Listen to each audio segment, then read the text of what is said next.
শ্বশুরবাড়িতে যাওয়ার ৭ দিনের মাথায় বাসায় দেখি পুলিশ চলে এসেছিল। তো আমরা এখন বিকেলের নাস্তা করে নিতেছি চটপটি। Hello viewers, good morning. সবাইকে সালাম, আদাব, নমস্কার। কেমন আছেন আপনারা সবাই? নিশ্চয়ই অনেক ভালো আছেন, আমি অনেক ভালো আছি। তো এখানে দেখতেই পাইতেছেন আমি সকালবেলা এখন পিঠা একটু গরম করে নিতেছি, নাস্তা করব। আর এখানে একটু চাও বানিয়ে নিতেছি আমার জন্য। আর অনুভূতির বাবা এখনও ঘুমাইতেছে, তো ওরা ঘুম থেকে উঠলে ওরা পরে নাস্তা করে নেবে। তো গাইস, এখানে আমি তরকারিও রান্না করার আমার শেষ পর্যায়ে, আর এখানে আমি ভাতও বসাই দিছি। তো আমার দুপুরে রান্না হয়ে আসছে, আমার রান্না শেষ।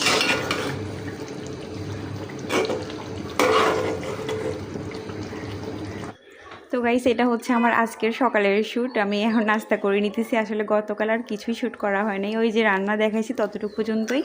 তো এখন আমি নাস্তা করে নিতেছি। আমার লাইফের কিছু কথা আপনাদের সাথে শেয়ার করি। অনুভূতির বাবার সাথে আমার বয়সের ডিফারেন্স 7 বছরের। আমি যখন ওকে বিয়ে করি তখন কিন্তু আমার 18 বছর হয় নাই। তো আমরা কিন্তু কোর্টে বিয়ে করছি। আর হচ্ছে আমার মানে বয়সে একটু কাপচাপ করা হয়েছে আর কি, আমার বয়সটা। যেহেতু বিয়ে আমার 18 বছর হয় নাই, ওইখানে 18 বছর করে দেওয়া হয়েছিল। আর পরে আমি যখন ওর বাবার সাথে আমার বিয়ে হয়ে যায়, তখন আমার ফ্যামিলি মেম্বারটা থানায় একটা জিডি করে। তখন শ্বশুরবাড়িতে ছিলাম আমি। তো শ্বশুরবাড়িতে যাওয়ার 7 দিনের মাথায় ওইখানে দেখি পুলিশ চলে আসছিল। এসে অনেক কিছু জিজ্ঞাসাবাদ করে পরে আমাদেরকে থানায় নিয়ে যায়, আমাকে আর আমার শাশুড়িকে। পরে আমাকে জিজ্ঞাসা করছিল যে তুমি কোথায় যাবা, তুমি বাবার বাড়ি যাবা নাকি, তোমার তো বয়স এখনও এরকম হয় নাই, তুমি বাবার বাড়িতে চলে যাও। তো আমি বলছি না, আমি যাব না। পরে কি করছে, আমাকে সেফ হোমে পাঠিয়ে দিছিল। সেফ হোম জানেন, ভাবতে পারেন, পুরো জেল টাইপের। আমি বার হইতে পারবো না ওইখানে। আমার মতো আরও অনেক মেয়ে আছে যারা এরকম ভিকটিম, যাদের 18 বছর হয় না, 18 বছরের আগে বিয়ে হয়ে গেছে গা। ওইখানে থাকলে আর কি সরকারের হেফাজত আর কি, 18 বছর হওয়ার পর ওইখান থেকে পরে ছেড়ে দেওয়া হয়। তো কি বলবো, সেফ হোমে আমি কারোর সাথে কোনো কন্ট্যাক্ট করতে পারতেছিলাম না, আমাকে কারোর সাথে কন্ট্যাক্ট করতে দেওয়া হইতেছিল না। শুধু বলতেছিল যে তুমি তোমার ফ্যামিলির সাথে কথা বলতে পারবে, শ্বশুরবাড়ির কারোর সাথে তুমি কথা বলতে পারবে না। কিন্তু কি বলবো, ওইখানে আমি 3টা মাস আমাকে এখানে থাকা লাগছিল। ওই 3টা মাস আমি কারোর সাথে কোনো রকম কন্ট্যাক্ট করতে পারি নাই। পরে 3টা মাস পরে ফাইনালি ওইখান থেকে আমি বার হইতে পারছি। আমার বার হওয়াটাও কিন্তু অত সহজ ছিল না এখান থেকে। আমার শ্বশুরবাড়ির সবার অনেক চেষ্টার পরে ফাইনালি আমি 3 মাস পরে এখান থেকে বার হইতে পারি। তো এখানে আমি সবজি রান্না করব। সবজি রান্না করার জন্য সবজি কেটে নিয়েছি, আর হচ্ছে এখানে উপরে আদা বাটা জিরা বাটাও দিয়ে দিয়েছি একসাথে। তো আমি এই পাশে ভাতও বসাই দিছি, আর হচ্ছে আমি এখন সবজিটা রান্না করব। আমি 5 ফোড়ন, শুকনা মরিচ আর হচ্ছে তেজপাতা এগুলো দিয়ে দিছি। এখন সবজিটাও দিয়ে দিই।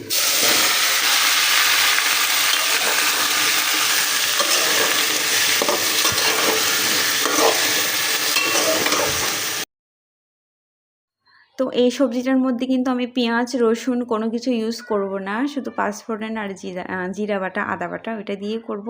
তাও খেতে কিন্তু দুর্দান্ত হয়, আপনারা প্লিজ একবার ট্রাই করবেন। তো এখানে আমি হলুদের গুঁড়া, মরিচের গুঁড়া আর হচ্ছে লবণ এখন এটা মিক্স করে নেব।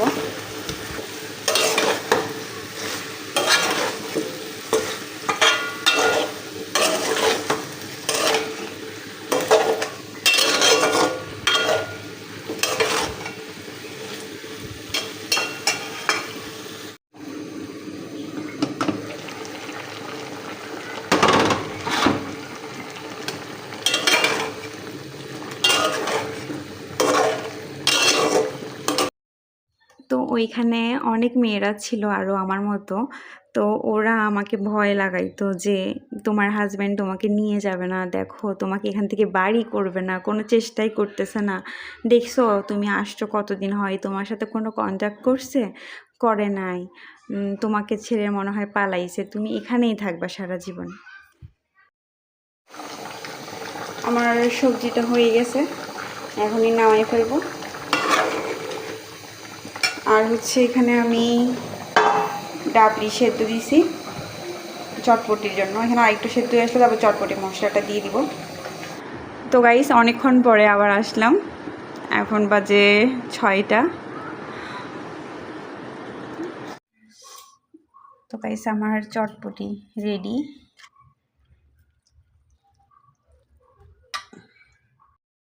তো আমরা এখন বিকেলের নাস্তা করে নিতেছি। আর হচ্ছে আমি আজকে আপনাদের সাথে যা যা শেয়ার করছি, তো আপনারা প্লিজ বাজে মন্তব্য করবেন না, প্লিজ পজিটিভলি নেবেন। তো এই আর কি। আর আমার ভিডিও যদি আপনাদের ভালো লেগে থাকে তাহলে প্লিজ আমার চ্যানেলটিকে সাবস্ক্রাইব করে আমার পাশে থাকবেন। সবাই ভালো থাকবেন, ধন্যবাদ।